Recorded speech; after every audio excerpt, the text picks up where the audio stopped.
இல்லை இங்கே உள்ள மீட்டிங்னால். அதனால் நம்ம இந்த சப்ஜெக்டை பார்க்கலாம். தொடர்ந்து சுவிசேஷம் அறிவித்தல். போன வாரத்தில் நீங்கள் நிறைய பேர் வரல, திரும்ப கூட ஒரு ரிவைஸ் பண்ணிடலாம். சுவிசேஷம் அறிவித்தல் அப்படின்றது வந்து ரொம்ப முக்கியமான ஒரு சப்ஜெக்டு.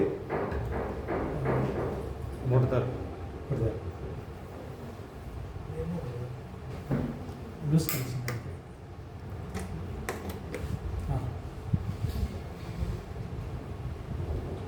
இப்போ இந்த செமஸ்டர் நம்ம ஆரம்பித்து ஒரு 4 மாதம் கிட்ட ஆச்சுன்னு நினைக்கிறேன். இடையில் உங்களால் யாருக்காவது சுவிசேஷம் சொல்ல முடிஞ்சா, ப்ராக்டிக்கலும் கொஞ்சம் சேர்த்து பேசினா நல்லாயிருக்கும். புதுசாக யாருக்காவது நற்செய்தி சொல்கிறதுக்கு வாய்ப்பு கிடைச்சதா? பாடம் படிக்கிறோம், இது வந்து தியரின்னு சொல்லுவோம். சயின்ஸ் சப்ஜெக்ட்லாம் பார்த்தீங்கன்னா ப்ராக்டிக்கல் ஒன்று இருக்கும். இந்த சப்ஜெக்ட்டுக்கு ஒரு ப்ராக்டிக்கலும் தேவை இருக்குது. அப்படி ஏதாவது சாட்சிகள் இருந்துச்சுன்னா நீங்கள் சொல்லலாம். நான் எனக்கு வந்து இந்த 3-4 மாதங்களில் ஒருத்தருக்கு நற்செய்தி அறிவிக்கிறதுக்கு தேவன் என்னை பயன்படுத்தினார் அப்படின்ற மாதிரி யாருக்காவது சாட்சிகள் இருக்குதா? என்ன சொல்லுங்களேன் பார்ப்போம். ஒரு முஸ்லீம் நண்பர் ஒருத்தர். சரி. அப்போ வந்து நம்ம சொன்ன அந்த நோம்பு டைம் அவங்களுக்கு என்ன அப்படின்னா, அந்த காலகட்டத்தில் மற்றவங்களுக்கு வந்து அவங்க இறையை பற்றி சொல்லணும் அப்படின்றது அவங்களுக்கு ஒரு. அப்போ அவங்க என்ன பண்ணாங்க, நம்மக்கிட்ட அதை ஸ்டார்ட் பண்ணுறாங்க. ஸ்டார்ட் பண்ணி என்ன சொன்னாங்க, இயேசு வந்து ஒரு சாதாரண மனிதன் தான், இறைதூதன் தான் அப்படின்றது தான் அவங்களோட வாதமாக வருது. அவள் கடவுள் வேற அப்படின்னு. அப்போ நான் இல்லை, குரானில் இருக்கிற 173 சாப்டரில் படி பார்த்தா மரியாள் வயிற்றில் பரிசுத்தாவியார் மூலமாக தான் இயேசு வந்தார். இயேசுக்கு அப்பா யாருன்னா அவங்க வாயால பதில் சொல்லுங்க, அவங்க பிதா அப்படின்னாங்க. ரெண்டாவது, அப்போ அப்படின்னா ஏன் அவர் வந்து சன் ஆஃப் காட் நாங்கள் சொல்கிறோம், நீங்கள் ஏன் சொல்லக்கூடாது, அப்பா வந்து அவர் தானே அப்படின்னு. இப்போ அதுவும் பேச முடியல. அப்போ அதே மாதிரி வேற இல்லை, நீங்கள் சொல்கிற இறை தூதர்களாக இருக்கட்டும், முழுமதுகளாக இருக்கட்டும், அப்புறம் நீங்கள் எல்லாமே வந்து அப்பா அம்மாவால் உருவாக்கப்படுறவங்க. ஆனால் இவர் அப்படி உருவாக்கப்படலன்னு குரானே சொல்லுதில்லை. அப்போ நீங்கள் வெறும் மனுஷன்னு சொன்னால் நீங்கள் ஒரு குரானை அவமதிக்கிற மாதிரி தானே. அப்போ அவங்க அவர் திங்க் பண்ணுறாங்க.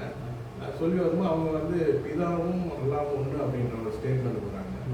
அப்படின்னா நீங்கள் ஏன் 3 நேரம் தொழுகிறதுல ஆபிரகாமோ மோசேவோ நமக்கு முன்னாடி பிதாக்கள் யாருமே அல்லான்ற ஒரு நாமத்தை பயன்படுத்த இறைவனுக்கு, ஏக இறைவனுக்கு அப்படின்னு நீங்கள் இந்த பேர் எப்படி வந்தீங்க? 1400 வருஷம் இந்த பேரை கொடுத்தீங்கல்ல.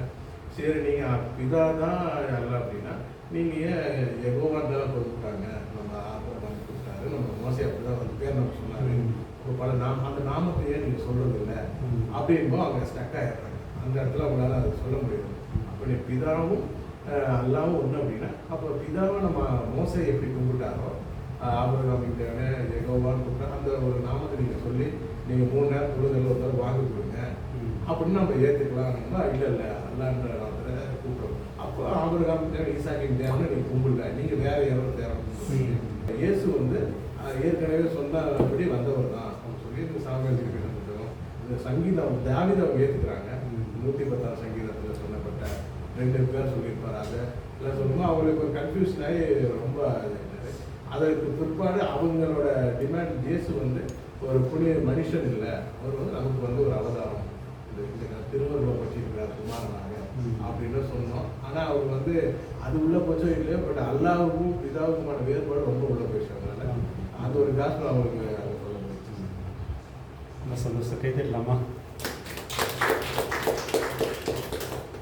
நம்ம வந்து இப்போ வந்து அந்த அல்லாவான்ற மாதிரி அதில் போயிருக்குது. ஆனால் முக்கியமாக நம்ம சொல்லப்படுறது வந்து இயேசு தான் மையப்படுத்துகிறோம். பிதாவே வந்து இயேசு தான் மையப்படுத்துகிறார். என் மகன் இல்லாமல் யாரும் என்கிட்ட வர முடியாது, அவர் தான் வழி. ஸோ அதை வந்து அவங்களுக்கு புரிய வைக்கிறது கொஞ்சம் கஷ்டம்தான்.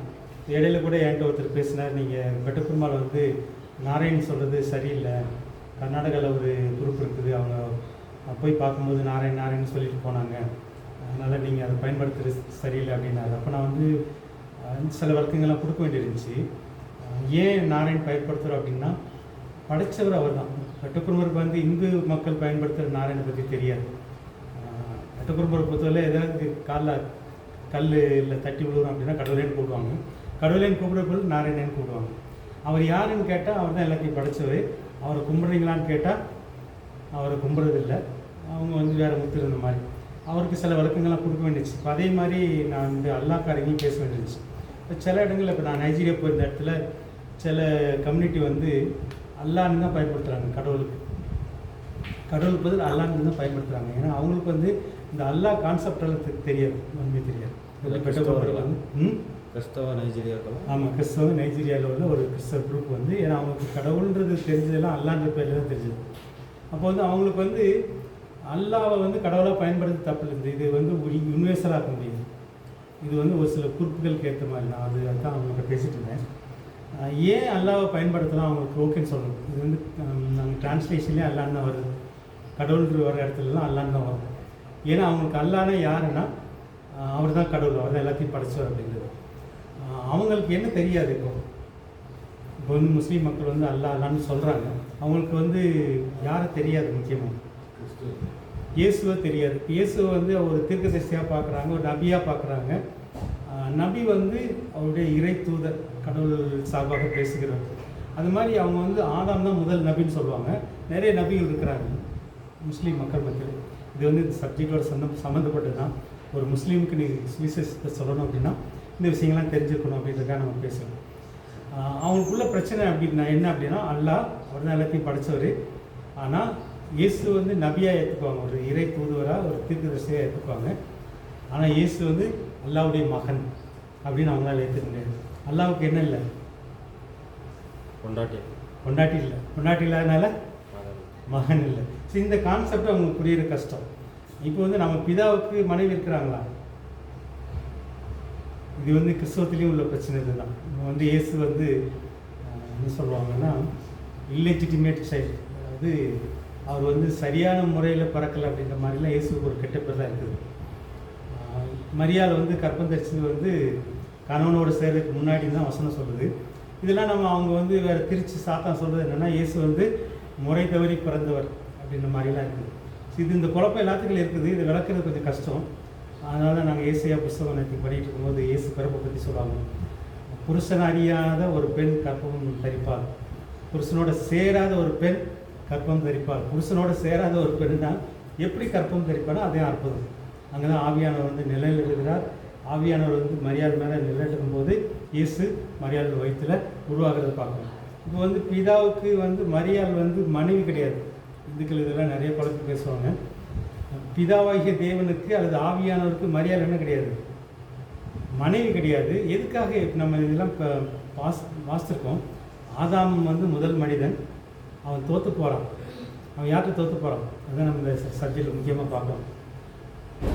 ஆதாமை படைச்சிட்டு இந்த உலகத்தை நீ ஆண்டு கொள் அப்படின்னு சொல்லி ஆண்டவர் கொடுக்குறாரு. ஆனால் அவனால் ஆண்டு கொள்ள முடியலை. அவனுடைய சந்ததியெல்லாம் நம்ம பிறக்கிறோம். ஆதாமுடைய சந்ததியில் நம்ம பிறந்தால் கூட நம்மளால் இந்த உலகத்தை ஆண்டு கொள்ள முடியல. ஆதாம் வந்து பாவத்தில் விழுறதுக்கு முன்னாடி டைனோசரை பார்த்து நீ இந்த வழியில் போ அப்படின்னா போகும், நீ படுனா படுக்கும். ஸோ அந்தளவுக்கு ஆண்டு கொள்ளுதல் ஆதாமுக்கு ஆண்டு கொடுத்தார். ஏன்னா ஒவ்வொரு மிருகத்துக்கும் பேர் வச்சவன் தான். பேர் வைக்கும்போது சிங்கத்துக்கு பயந்துட்டுலாம் பேர் வைக்க முடியாது. சிங்கம் கூட பழகி அதோடைய குணத்தை தெரிஞ்சு தான் அதுக்கு பேர் வைக்க முடியும்.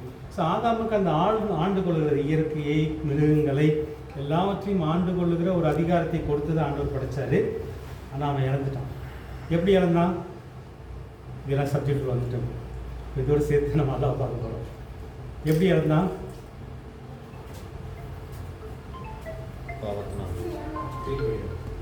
பாவம், கீழ்ப்படியாமை. இதோட முக்கியமானது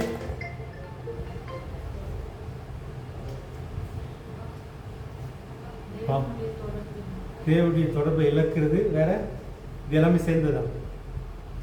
எப்படி அந்த உரிமை இழந்தான்? முக்கியமான கருத்து வரல, நான் தான் கேட்குறேன். ஆதாம் வந்து தேவன் கொடுத்த அதிகாரத்தை இழந்து போனான். பூமியை ஆண்டு கொள்ளும் அதிகாரத்தை இழந்து போனான். அது எப்படி இழந்து போனான்? இது வந்து இந்த சப்ஜெக்ட்லேயே ரொம்ப முக்கியமான கேள்வி. அதனால அவரை கேட்குறேன் நான். ஓகே, இன்னொருத்த வந்து ஏமாத்தினான். அது ரொம்ப முக்கியம். நமக்கு ஆண்டவர் வந்து ஒரு கட்டளை கொடுக்குறாரு. இது வந்து சாப்பிடக்கூடாதுன்னு சொன்னார், சரி தான், கீழ்ப்படியில் சரி தான். ஆனால் இதுக்கு காரணமானவன் ஒருத்தன், அதை நம்ம மறந்துடக்கூடாது. அதனால தான் இந்த சப்ஜெக்ட் முதல் சுவிசேஷனாலே யுத்தத்தில் பெற்ற வெற்றின்னு சொல்லி பார்க்குறது. இது வந்து ஒரு ஆவிக்குரிய போர் அங்கேயே ஆரம்பிச்சது. எங்கே ஆரம்பிச்சது? நமக்கு தான் ஆவிக்குரிய போராட்டம் கிடையாது. ஆதாம் ஏவாளுக்கு ஆவிக்குரிய போராட்டம் ஆரம்பிச்சது. ஆவிக்குரிய போராட்டத்தில் சாத்தான் ஜெயிச்சிட்டான், ஆதாம் தோற்று போகிறான். எப்படி சாத்தான் ஜெயிச்சான், எப்படி ஆதாம் தோற்று போனான்? அது ரொம்ப முக்கியம்.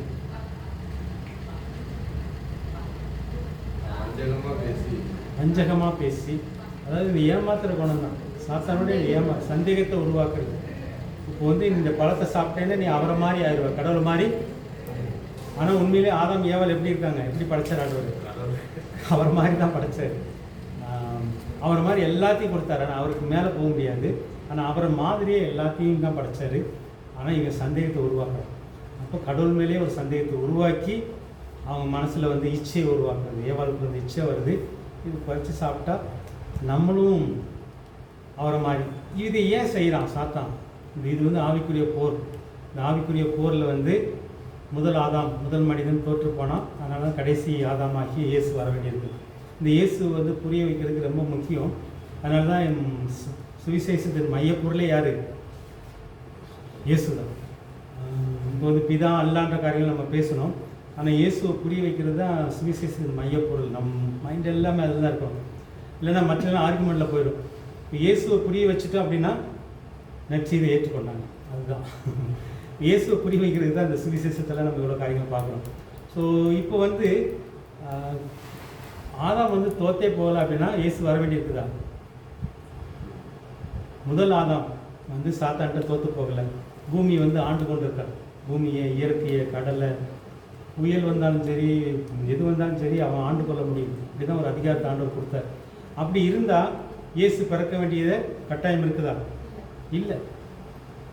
இப்போ முதல் ஆதாம் ஆண்டவர் கொடுத்த அந்த உரிமையை இழந்து போனதுனால சாத்தான்ட்ட ஏமாந்துறான். சாத்தான் ஏமாத்துறான். ஏன் ஏமாத்துறான்? அது அடுத்தது முக்கியம். அடுத்த கட்டமாக நமக்கு தெரிஞ்சுக்கணும். அவனுக்கு பதிலாக தான் மனிதர்களை கடவுள் உருவாக்குறாரு. ஓகே, அவனுக்கு பதிலாக உருவாக்குறாரு. வேற அவனுக்கு அந்த ஆளுங்க இருந்தான், ஆனால் அது தள்ளப்பட்டார். அது தள்ளப்பட்டதான் ரொம்ப முக்கியம். அவனுக்கு வந்து வானத்தில் வந்து 3 கூட்டம், தேவதூர்கள் கூட்டம். அதில் ஒரு கூட்டம் மிகாவேல் கூட்டம், இன்னொரு கூட்டம் காபிரியல் கூட்டம், அடுத்தது லூசிபர் கூட்டம். அவங்களுக்கெல்லாம் கோடிக்கணக்கான தூதர். அதனால தான் தமிழில் வந்து இந்துக்கள்லாம் சொல்லுவாங்க 33 கோடி தேவர்கள் அப்படின்னு சொல்லி. தேவர்கள்னு சொல்கிறது தமிழில் என்ன, அதோட அர்த்தம்னா தூதர்கள் தான். அது வந்து கிறிஸ்தவத்தில் வந்து தூதர்கள் வந்திருக்கு. இந்துக்கள் வந்து தேவர்கள்னு சொல்லுவாங்க. டீக்கள் வந்து தெவி அப்படின்ற மாதிரி எல்லாம் சொல்லுவாங்க. ஸோ இந்த தேவதர்கள், அந்த தேவர்கள் இந்த மாதிரி கூட்டத்தில் இருக்கிறான். அவனுக்கும் அதிகாரம் கொடுக்கப்பட்டிருந்துச்சு, அவனுக்கும் வல்லமைகள் கொடுக்கப்பட்டிருந்துச்சு. இப்போ வந்து தலைவன் ஒரு பட்டாளத்தில் வந்து கோடி பேர் இருக்கிறாங்க அப்படின்னா அந்த கோடி பேரை வழிநடத்துகிற அதிகாரம், இந்த கோடி பேரை ஆளுகை செய்கிற அதிகாரம் அவனுக்கு கொடுக்கப்பட்டிருந்துச்சு. மிகாவேல் கீழே கோடிக்கணக்கான தூதர்கள், காபிரியல் கீழே கோடிக்கணக்கான தூதர்கள், லூசிபர் கீழே கோடிக்கணக்கான தூதர்கள். அந்த ஆண்டு கொண்டு ஒரு ராஜ்யமாக தான் அவனு இருக்கான். ஒரு குட்டி ராஜா பல்லவத்தில் இருக்கும்போது, வானத்தில் இருக்கும்போது. ஆனால் அவனுக்கு என்ன வருது? நம்ம இப்போ இவன் தான் துதிக்கிறான். கடவுளை துதிச்சுக்கிட்டே இருக்கும்போது நம்மளை மீதி உள்ளவங்களாம் துதிச்சா எப்படி இருக்கும்ன்றது ஆசை. வேறு ஒன்றும் கிடையாது. ஆண்டவர் போல் ஆகணும்னா வேறு என்ன ஒன்றும் கிடையாது. நம்ம 3 கோடிக்கணக்கான தூதர்கள் கடவுளை துதிச்சுக்கிட்டு இருக்கிறோம். துதிக்கிறதுலே இவன் தான் முக்கியமான லீடர், அதாவது ஒர்ஷிப் லீடர் தான் அவன். அப்படி பண்ணிகிட்டு இருக்கும்போது அவனுக்குள்ள என்ன ஆசை வருது அப்படின்னா, இப்போ எல்லாரும் சேர்ந்து பிதாவை துதிக்கிற மாதிரி நம்மள ஒரு கூட்டம் துதிச்சா எப்படி இருக்குன்ற ஒரு ஆசை. ஸோ இந்த ஆசை வந்தவொடனே எங்கே இருக்க முடியல. அவனுக்கு கொடுக்கப்பட்ட ஒரு ஸ்தானம், வானத்தில் வந்து அவனுக்குன்னு ஒரு ஸ்தானம் கொடுக்கப்பட்டிருந்துச்சு. அந்த ஸ்தானத்தில் இல்லாமல் தள்ளப்படுகிறான். இப்போ எங்கே போவான் அவன்? வானத்தில் இல்லாமல் தள்ளப்பட்டாச்சு, பூமியில் தள்ளப்பட்டாச்சு. ஆனால் பூமியில் உரிமை யாருக்கு கொடுக்கப்பட்டிருக்குது? ஆதாம் கையில் ஆளுகை. இப்போ அதுக்கு பின்னாடி தான் நடக்குது. இதுக்கு பின்னாடி மனிதனை படைக்கிறது. இது வந்து இந்த காலங்கள் வந்து கொஞ்சம் புரிஞ்சுக்கிறது கஷ்டம். பின்னாடி நடக்குதா முன்னாடி நடக்குதா? முதல் வசனம் பார்த்தீங்கன்னா, ஆதியிலே தேவன் வானத்தையும் பூமியும். இந்த ஆதி என்னன்றது தெரியல நமக்கு. 2ஆம் வசனம், ஆதியாகமத்தில் 1ஆம் அதிகாரம் 2ஆம் வசனம் சொல்லும், பூமியானது ஒழுங்கின்மையும் வெறுமையுமாக இருந்தது. இந்த பூமி ஒழுங்கின்மை வெறுமைக்கு காரணம் என்ன அப்படின்றது வந்து இது கேப் தியரிலாம் சொல்லுவாங்க. நிறைய தியரி ரிச்சர்ட் கேட்டதுனால சொல்கிறோம். இப்போ வந்து ஆதாமை படைக்கிறதுக்கு முன்னாடியே அவன் தள்ளப்பட்டானா, இது ஒரு தியரி. ஆனால் ஆதாம் ஏவாள் படைச்சதுக்கு அப்புறம் தள்ளப்பட்டானா, இப்படியெல்லாம் நிறைய கேள்விகள் இருக்குது. அதை வந்து காலமாக நம்ம கணக்கிட முடியாது. இந்த காலக்கணக்கு, நாள் கணக்குன்றதெல்லாம் ரொம்ப வித்தியாசமானது. இப்போ வந்து தேவன் வந்து முதல் நாளிலே வெளிச்சத்தை உண்டாக்கினார் அப்படின்னு இருக்கும். அது ஒரு நாள் கணக்கா, அது பல வருஷங்களா அப்படின்றதெல்லாம் நிறைய கேள்விகள் இருக்குது. இது வந்து நான் என்னை பொறுத்தவரை காலக்கணக்கு எங்கே ஆரம்பிக்குது அப்படின்னா, எப்போ நமக்குள்ள ஒரு மரணம், ஒரு அழிவு, வருதோ அப்போ தான் காலக்கணக்கு ஆரம்பிக்குது. எப்போ ஆதாம் ஏவாள் வந்து பாவத்தில் விழுந்த உடனே அவங்க உடம்புல வந்து ஒரு மரணத்துக்கு ஏதுவான ஒரு காரியம் நடக்குது. இனிமேல் இத்தனை வருஷம் தான் அவனால் வாழ முடியும். வருஷ கணக்கு எங்கே ஆரம்பிக்குது? இதுதான் என்னுடைய புரிதல். அதுக்கு முன்னாடி வந்து ஆதாம் ஏவாளுக்கு வந்து வருஷ நாள் கணக்கும் கிடையாது, மாத கணக்கு இருக்கும். சூரியன் சந்திரன் கொடுத்தாங்க.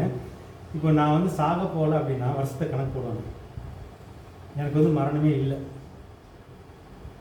அப்படின்னா நான் இத்தனை வருஷம் இருக்க போகிறேன், இத்தனை வருஷம் இருந்திருக்கிறேன், அந்த கணக்கெல்லாம் வருமா? வச்சுட்டு புரியுறக்கா சொல்கிற புரியுதான்னு பார்த்துக்கோங்க, மற்றவங்க குழப்பதான்னு பார்த்து தெரிஞ்சுக்கோங்க. இதுதான் நமக்கு புரியுறது கொஞ்சம் கஷ்டம். அதாவது ஆண்டவர் வந்து காலத்துக்கு அப்பாற்பட்டவர். அவருக்கு வந்து வருஷ கணக்கு கிடையாது, மாத கணக்கு கிடையாது, நாள் கணக்கு கிடையாது. தூதர்களும் அப்படியாக படைக்கப்பட்டவங்க. அவங்களுக்கு நாள் கணக்கு இருக்குதா? நாள் கணக்கோ வருஷ கணக்கோ அவங்களுக்கு அதுக்கும் எதுவுமே கிடையாது. ஏன் இல்லை அப்படின்னா இந்த மரணம் அவங்கள வந்து தொடலை. ஆனால் மரணம் தொட்டுச்சு, அது வந்து மனுஷனுக்குள்ளே தான் தொடுது. ஆதாம் ஏவாளை படைக்கும் எல்லாத்தையும் படைக்கிறதுக்கு முன்னாடி மரங்கள் வந்து இத்தனை வருஷம் தான் வாழணும்னு சொல்லி ஆண்டவெல்லாம் படைக்கல. எல்லாமே காலங்காலமாக இருக்கணும்னு தான் படைச்சார். அந்த நித்திய ஜீவனை உள்ளே வச்சு தான் மரங்கள், செடி கொடிகள், மிருகங்கள், மனுஷங்கள் எல்லாத்தையும் படைக்கிறார். இந்த மரணம் இதை தான் வந்து பவுல் எழுதும்போது சொல்லுவார், பரிகரிக்கப்படும் கடைசி சத்துரு மரணம். அது வந்து எதிரி மாதிரி வந்துடும். அந்த இதை கொண்டு வந்தது சாத்தான். அதை வந்து கொண்டு வந்ததுக்கப்புறம் தான் அது காலக்கணக்கு வருது. சீட்டு சொல்ல கேட்டதுக்காக நம்ம பேசினதெல்லாம் நம்ம இதில் விட்டோம். இப்போது வந்து சாத்தான் வந்து தள்ளப்பட்டுட்டான். வானத்தில் அவனுக்கு ஒரு அதிகாரம் கொடுக்கப்பட்டிருந்துச்சு, வானத்தில் அவனுக்கு ஒரு வல்லமைகள் கொடுக்கப்பட்டிருந்துச்சு, வானத்தில் அவனுக்கு ஒரு இடம் இருந்துச்சு, அவனுக்கு ஒரு வாசஸ்தலம் இருந்துச்சு. எப்படி சூரியனுக்கு ஒரு வாசஸ்தலத்தை ஆண்டவர் படைத்தாரோ, எப்படி நிலாவுக்கு ஒரு வாசஸ்தலத்தை படைத்தாரோ, இந்த எல்லைக்குள்ளே தான் நிலா போகணும், இந்த எல்லைக்குள்ளே தான் சூரியன் சுற்றணும், இந்த எல்லைக்குள்ளே தான் ஒரு நட்சத்திரம் சுற்றணும்லாம் ஆண்டவர் படைத்த மாதிரி தான் லூசிபருக்கு ஒரு வாசஸ்தலத்தை வானத்தில் கொடுத்துருந்தார். மிகாவேலுக்கு ஒரு வாசஸ்தலம், காபிரியலுக்கு ஒரு வாசஸ்தலம், ஒவ்வொரு தூதர்களுக்கும் ஒரு வாசஸ்தலம் இருக்குது. இப்போ நமக்கு எப்படி கூடல் உள்ள நமக்குன்னு ஒரு வீடு, நமக்குன்னு ஒரு ஏரியா. ஸோ இதை மாதிரி ஆண்டவர் கொடுத்துருந்தாரு. அதை வந்து இழந்துட்டான். இழந்தது என்னது? அவனுடைய அதிகாரம் போச்சு, அவனுடைய வல்லமைகளை எடுக்கல ஆண்டவர்.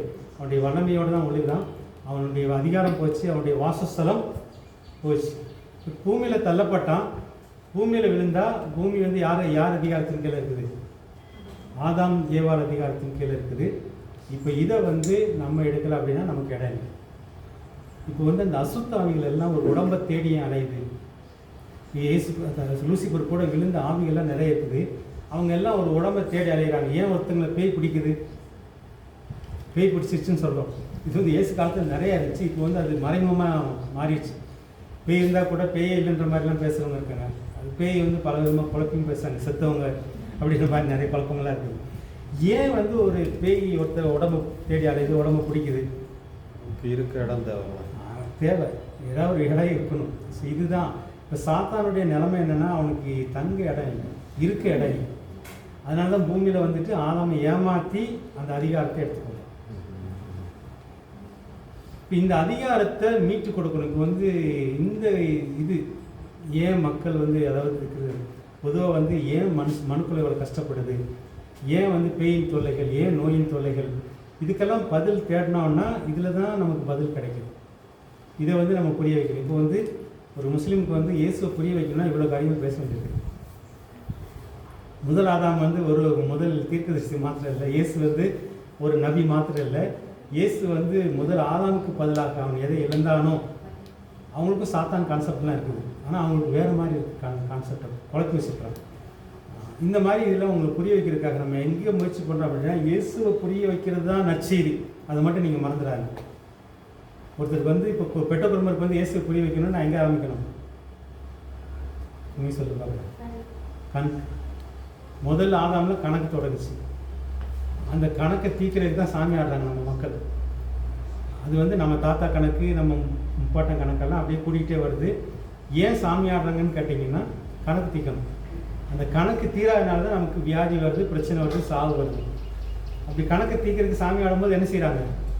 இது குடும்பத்துக்குரிய நற்செய்தி. கிறிஸ்து அங்கே இருக்கிற இந்த மாதிரி பணியை நம்ம பார்க்கணும். அந்த கிறிஸ்துவை மையப்படுத்துறது தான் நற்செய்தி. மற்றதெல்லாம் பேசணுன்னா அங்கங்கே போயிடும்.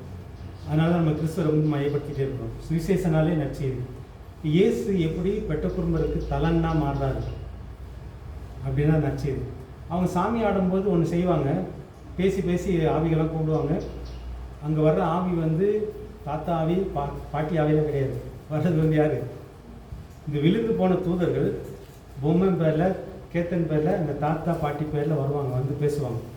ஏன்னா அவங்களுக்கு அதெல்லாம் தெரியும். பேசுகிறாங்க. பேசிகிட்டு இருக்கும்போது அவங்க கணக்கு தெரிஞ்சு சின்ன பிரச்சனை முடிஞ்சு, கணக்கு தெரியலாம் என்ன செய்யணும்?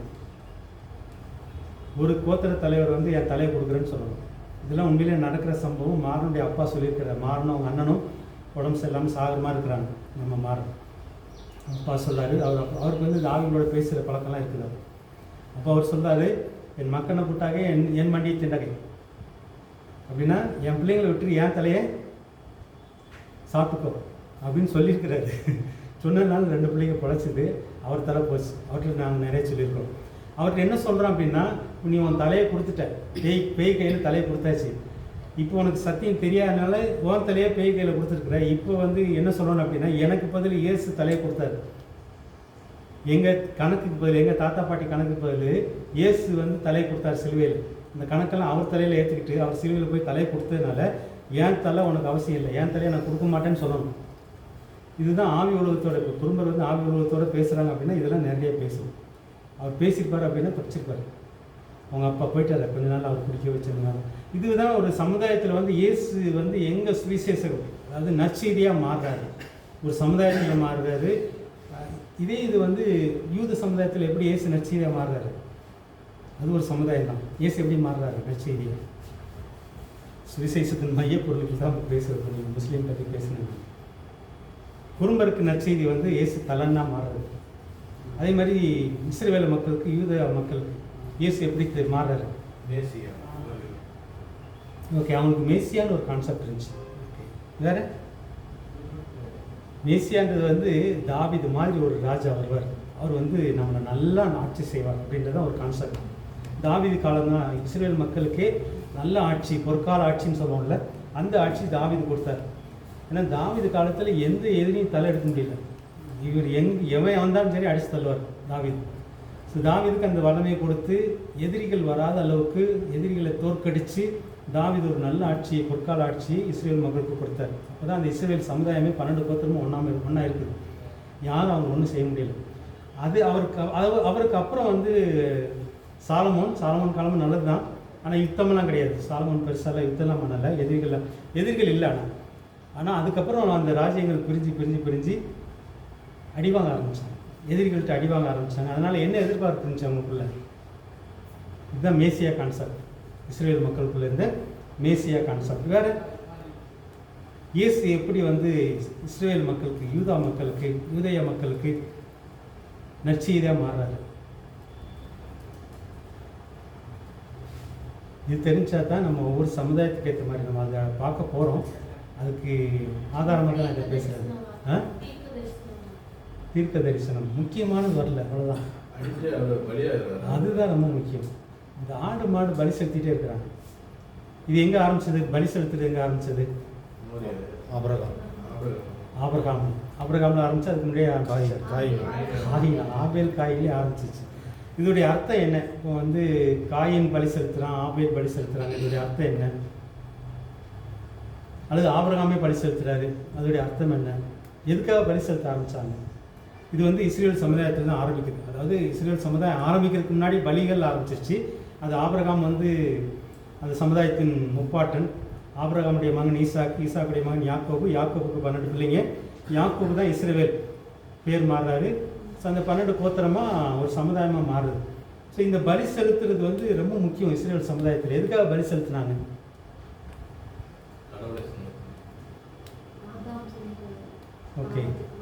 ஓகே கொஞ்சம் வருது. வேற கடவுளை திருப்திப்படுத்தணுமா? சரி, ஒன்று பாவத்துக்காக ஓகே மன்னிப்பு பெறணும், அவ்வளோதான். ஆளுகை சரி. இதுக்கு நீங்கள் சிம்பிளாக சொல்லப்போட ஆண்டவரோட எனக்கு ஒரு தொடர்பு ஏற்படணும், கடவுளோட பேசணும். இப்போ கடவுளுக்கும் ஆதாம் ஏவாளுக்கும் உள்ள தொடர்பு போயிடுச்சு. இதை நீங்கள் பழசுலேருந்தே புரிஞ்சுக்கலாம். இப்போ காயினும் ஆபேலும் பலி செலுத்த போகிறாங்க. எதுக்காக பலி செலுத்த போகிறாங்க? ஆதாம் ஏவாள் என்ன சொல்லியிருப்பாங்க? நீங்கள் ஆரம்பத்தில் கேட்டு அந்த ஆரம்பத்தை வச்சு புரிஞ்சுக்கிட்டேன்னா அந்த பலி செலுத்துடைய அர்த்தம் இதுதான். இப்போ வந்து ஆதாம் ஏவாளோட தினசரி ஆண்டவர் வந்து பேசுகிறாரு. மாலை நேரங்களில் வந்து பேசினார்லாம் இருக்குது. இவங்க இப்போ ஃப்ரெண்ட்ஸ் மாதிரி இருக்கிறாங்க. ஆனால் ஒரு காலகட்டத்தில் இந்த தொடர்பு இது நம்ம பார்த்துருக்குறோம். அந்த அப்பா பிள்ளைன்ற உறவு மீட்டு கொடுக்கறது தான் சுவிசேஷம் சொல்லி பார்த்தோம். ஒன்று போரில் பெற்ற வெற்றி, அந்த சாத்தான், ஆதாம், கடைசி ஆதாம். இன்னொன்று வந்து இழந்த உறவு. அதாவது ஆதாம் ஏவாளோட அப்பா பிள்ளைகள் பேசுகிற மாதிரி தான் ஆண்டவரும் அவங்க இருக்கிறாங்க. அந்த உறவு விட்டு போகுது. இப்போ வந்து அதுக்கப்புறம் இந்த உறவு விட்டதுக்கப்புறம் தான் யார் பிறக்கிறாங்க? காயினும் ஆபேல் பிறக்கிறாங்க. ஆனால் இவங்க வந்து தேடுறாங்க. என்ன தேடுவாங்க? என்ன தேடுறாங்க? இப்போது இங்கே தான் அவங்களுக்கு அந்த சத்தியம் அடங்கி கடவுளை தேடுறாங்க. இப்போ வந்து என்ன தேடுறாங்கன்னா, இப்போ இவங்க 2 பேரும் இருக்காங்க, அப்பா அம்மா இருக்காங்க. இவங்க எங்கேருந்து வந்தாங்க? இப்போ நம்ம கேட்குற மாதிரி மனுஷன் குரங்குலேருந்து வந்தான்னு செல்லாம் கண்டுபிடிச்சிருக்காங்க. ஒருவேளை குரங்குலேருந்து வந்திருந்தாங்கன்னா கடவுளை தேடி இருப்பாங்களா? அவங்க காயினும் ஆபேல் வந்து கடவுளை தேடி இருக்க மாட்டாங்க. அவங்க சொல்லியிருப்பாங்க, இந்த குரங்குலேருந்து நான் இங்கே வந்தேன் அப்படின்ற மாதிரி ஏதோ குரங்கு காட்டியிருக்கலாம். ஸோ இது வந்து இப்போது சாத்தான் ஏமாற்ற ஒரு தன்மை. சின்ன வயசில் இந்த பாடத்தில் பிள்ளைகள் சொல்லிக் கொடுத்து மனுஷன் வந்து கடவுளால் படைக்கப்படல, குரங்கு வந்து வந்தான்ற மாதிரி. இது அவனுடைய ஒரு ஏமாற்றுத்தனம். ஆனால் உண்மையிலேயே காயினும் ஆபேலும் கடவுளை தேடுறாங்க. எப்படி தேடியிருப்பாங்க அப்படின்றது என்னுடைய இது என்னென்னா, நீங்கள் 2 பேரும் அப்பா அம்மா, உங்கள் அப்பா அம்மா எங்கே? சிம்பிளாக இதான் கேள்வி. தேடுதல்ன்றது எங்கே ஆரம்பிக்கும் அப்படின்னா, உங்கள் அப்பா அம்மா எங்கே? அப்போ அவங்க என்ன சொல்லியிருப்பாங்க? ஆதாம் ஏவாளும் பேசுறது இல்லை. எங்களை படித்தவர் ஒருத்தர் எங்கிட்ட நல்லா பேசிகிட்டு இருந்தார், இப்போ அவர் பேசுகிறது இல்லை. ஏன் பேசுகிறது? அடுத்த கேள்வி வந்து இப்போ ஏன் பேசுகிறது இல்லை? ஏன் பேசுகிறது இல்லைன்னு சொல்லியிருப்பாங்க.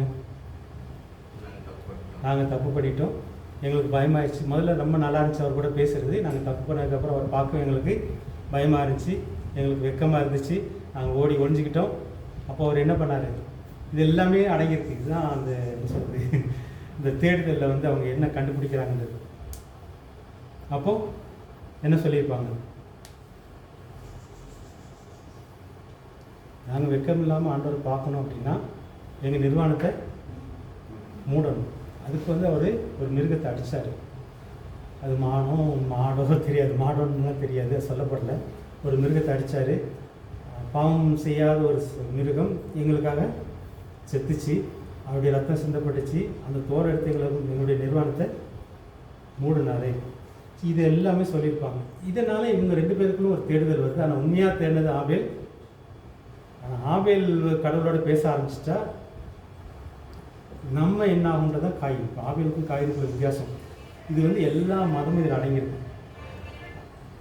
இஸ்லாமியர்களும் கடவுளை தேடுறாங்க, இந்துக்களும் கடவுளை தேடுறாங்க, கிறிஸ்தவங்களும் கடவுளை தேடுறாங்க. நிறைய மதங்கள்லாம் இருக்குது, எல்லாருமே கடவுளை தேடுறாங்க. இதில் வித்தியாசம் பார்த்தீங்கன்னா, ஆபேல் தேடினதுக்கும் காயின் தேடினதுக்கும் உள்ள வித்தியாசம் தான். உண்மையிலே கடவுளை தேடுறதுக்கும் இன்னொருத்தன் தேடுறானே அப்படின்ட்டு நம்ம தேடுறதுக்குள்ள வித்தியாசம் இருக்குது. இதுதான் மற்ற மதங்களுடைய காரியம். இந்த மதம் வந்து அங்கேயே ஆரம்பிச்சிருச்சு. இப்போ ஆபேல் தேடினதுக்கும் காயின் தேடினதுக்கும் என்ன வித்தியாசம்?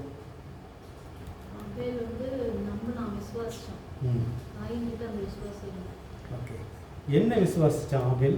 காயின் என்ன விசுவாசிக்கல? இது வந்து நம்ம எபிரேயர் 11 வரும்போது ஆபேல் தன்னுடைய அண்ணன் காயினை காட்டிலும் நல்ல பலியை கொடுத்தான். விசுவாசத்தினாலே நல்ல பலியை கொடுத்ததில் ஆதியாகமத்தில் எழுதப்படல, ஆனால் எபிரேயரில் எழுதப்பட்டிருக்கு.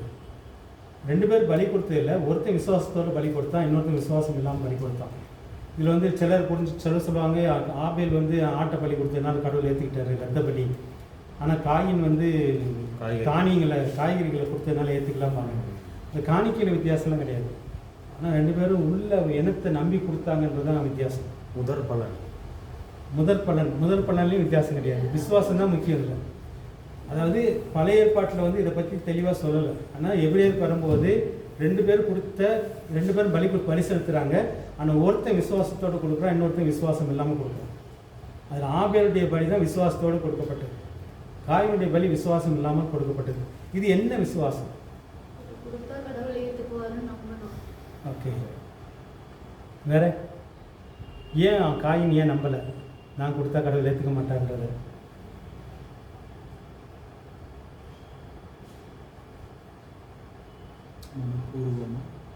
இதுதான் இந்த பலி செலுத்துறதுலேயே இதுதான் அடங்கியிருக்குது. பலி நம்ம ஏன் பலி செலுத்துறாங்கன்னு கேட்டோம். அந்த கேள்விக்குள்ள தான் இதெல்லாம் அடங்கியிருக்கு. சொல்லுங்கள். மனப்பூர்வமாக கொடுக்குறது அது விசுவாசமா? இப்போ வந்து நான் என்னோட கேள்வி என்னென்னா, காயினுக்கு விசுவாசம் இல்லை, ஆபேலுக்கு விசுவாசத்தோட ரெண்டு பேரும் பலி செலுத்துகிறாங்க. ஆனால் ஆபேல் விசுவாசத்தோடு பலி செலுத்துகிறான், காயினுக்கு அந்த விசுவாசம் இல்லாமல் காணிக்க கொடுக்குறான், பலி செலுத்துறான். என்ன நம்பினான்?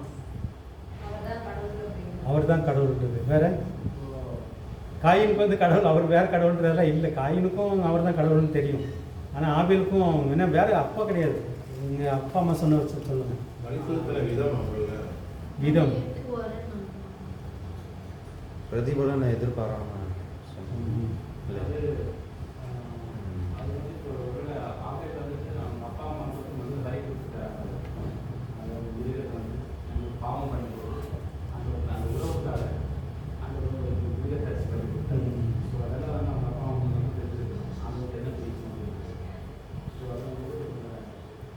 இதில் தான் ஆரம்பிக்குது இந்த பலி செலுத்துறது. வந்து நிறைய பேர் ஏற்றுக்க மாட்டாங்க.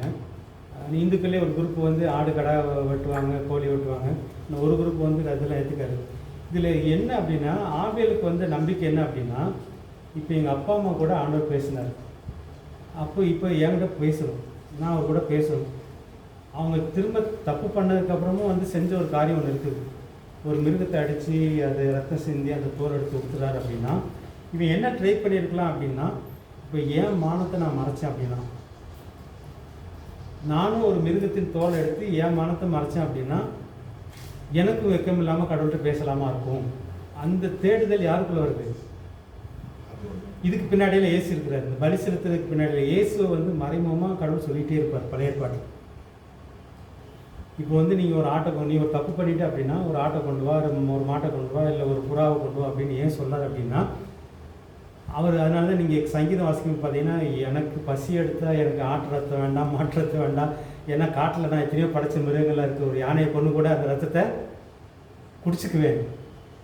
ரத்தம் குடிக்கிறது ஆண்டோடைய ஆசை கிடையாது. இப்போ ஆண்டோடைய மனசில் என்ன இருக்குது அப்படின்னா, மகன் முக்கியம். நீ என்கிட்ட பேசணும் அப்படின்னா என் மகன் வழியில் வா. இது வந்து ஆபேலுக்கு புரியுது. நான் ஒரு மிருகத்தை போனேன். இப்போ எங்கள் அப்பா அம்மா வந்து வெட்கப்பட்டப்போ மானத்தை மறைக்கிறதுக்கு கடவுளே ஒரு காரியம் செஞ்சார். அதுக்கப்புறம் தான் அந்த வெக்கத்தை மறைச்சி கடவுள்கிட்ட பேச முடிஞ்சிச்சு. அதே மாதிரி என் வெக்கத்தையும் நான் மறைச்சிக்கிட்டு கடவுள்கிட்ட பேசணும் அப்படின்னா, அவர் கடவுள் செஞ்ச மாதிரி நான் ஒன்று செஞ்சேன் அப்படின்னா ஆண்டவர்கிட்ட நான் பேசலாமா இருக்கும். இதுதான் யாருடைய தேடுதல்? ஆபேலுடைய தேடுதல். காயினுடைய தேடுதல் அது இல்லை. காயினுடைய தேடுதல்னா, இப்போ ஆபேல் வந்து கடவுளோடு பேச ஆரம்பிச்சிட்டேன். கடவுள் வந்து இது ஒரு தொடர்பு ஏற்படுது. ஆவி உலகத்தில், ஆவிக்குரிய உலகத்தில் ஒரு தொடர்பு வந்து ஆபேலுக்கும் தேவனுக்கும் ஏற்பட்டுருது. ஆனால் யாருக்கு இல்லை? காயினுக்கு இல்லை. இப்போ வந்து இவன் பழகிட்டான் கடவுள் கூட. நம்ம பழகலை அப்படின்னா எப்படி இருக்குமோ எதிர்காலம். இந்த மாதிரி கொடுக்குற காணிக்கைகள் இருக்குது. இப்போ காயின் வந்துட்டு அந்த ஒரு தடவை அந்த கடவுள்கிட்ட பேச வரணும், மற்ற மக்கள்லாம் இருப்பாங்க, என்ன ஏதாச்சும் பண்ணிடுவாங்க. அது முன்னாடி மக்கள் வாழ்ந்துருக்காங்களா? அது எதனால் அப்படி? அது எதனால் இருக்கும்? இப்போ வந்து இது வந்து காயின் கொலை செஞ்சதுக்கப்புறம் நடக்கிற சம்பவம். நம்ம இதில் பேசுகிற வந்து இப்போ காயினுக்கும் ஆண்டவருக்கும் தொடர்பு ஏற்படல, ஆபேலுக்கும் ஆண்டவருக்கும் தொடர்பு ஏற்பட்டுருச்சு. இதுதான் உண்மையிலே தேவனை தேடுற மக்களுக்கும் மற்ற மதங்கள் மூலமாக கிறிஸ்தவத்தையும் மதம் மாறி தேடுறவங்க இருக்கிறாங்க, அவங்களுக்குள்ள வித்தியாசம். அவங்களுக்கு வந்து உண்மையிலே பிதா கூட தொடர்பு ஏற்பட போகிறது இல்லை. இயேசு இல்லாமல் நீ கடவுள்கிட்ட பேச முடியாது. அங்கே வந்து ஆபேலுக்கு வந்து இயேசு எப்படி இருக்கிறாருன்னு ஒரு மிருகமாக, அவன் என்ன அடித்தான்னு தெரியல, ஒரு மான் அடித்தானா ஆடு அடித்தானா தெரியும். ஆனால் ஆபேல் வந்து அந்த பலி செலுத்தும் போது, ரத்த பலியை செலுத்தும் போது, ஒருவேளை அப்பா அம்மாவுக்கு ஆண்டவர் தோலுடைய ஒருத்தனமாக இவனும் அந்த மிருகத்தின் தோல் எடுத்து உடுத்திருக்கலாமா இருக்கும். இதெல்லாம் வந்து தேடுதல், கடவுளுடைய முறையின்படி கடவுளை தேடுதல். தேடும்போது ஆண்டவர் அவனுக்கு வெளிப்படுறாரு, ஒரு தொடர்பு ஏற்படுறது. ஆபேலுக்கும் பிதாவுக்கும் தேவனுக்கும் ஒரு தொடர்பு ஏற்படுறது. அங்கே இயேசு மறைஞ்சிருக்கிறார், பலியாளாக மறைஞ்சிருக்கிறார். இப்போ காயின் வந்து தொடர்பை ஏற்படுத்தியிருக்கணும். இப்போ காயின் வந்து போய் பலி கொடுக்குறாரு, கடவுள் ஏற்றுக்கல.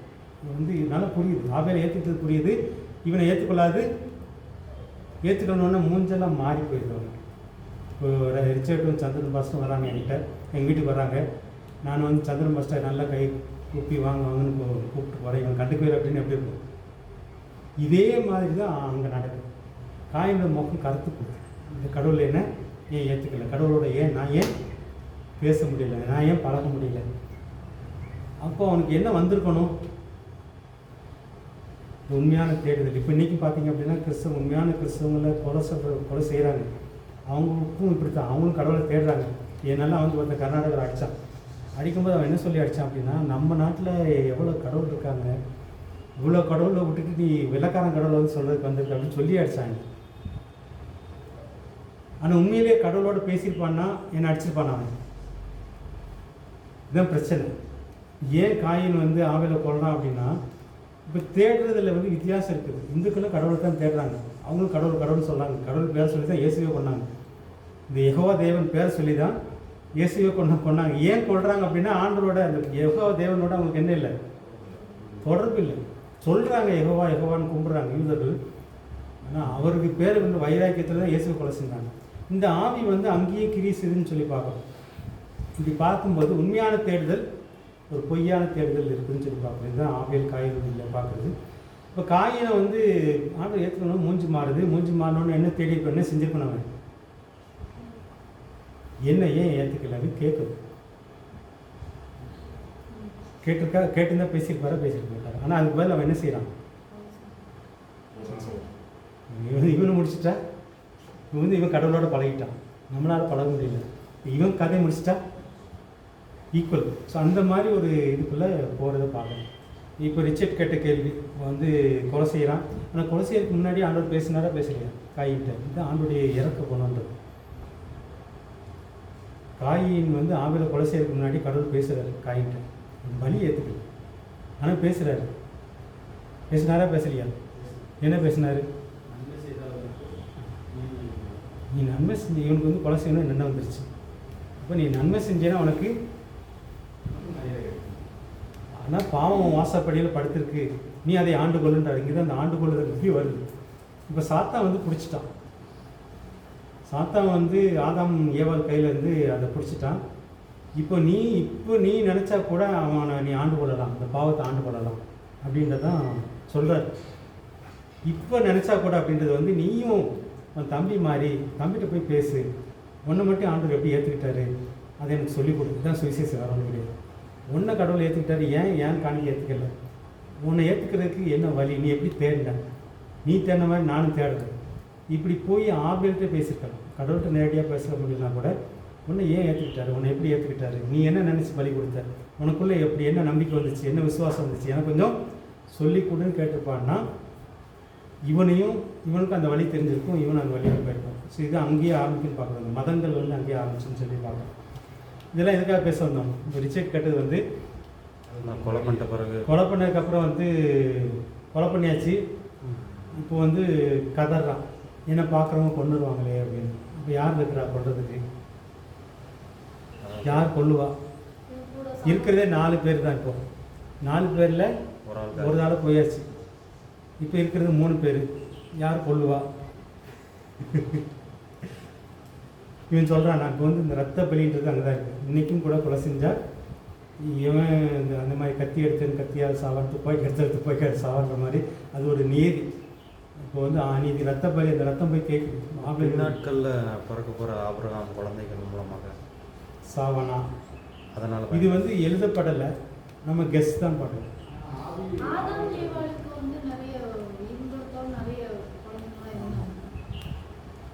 இவங்க வந்து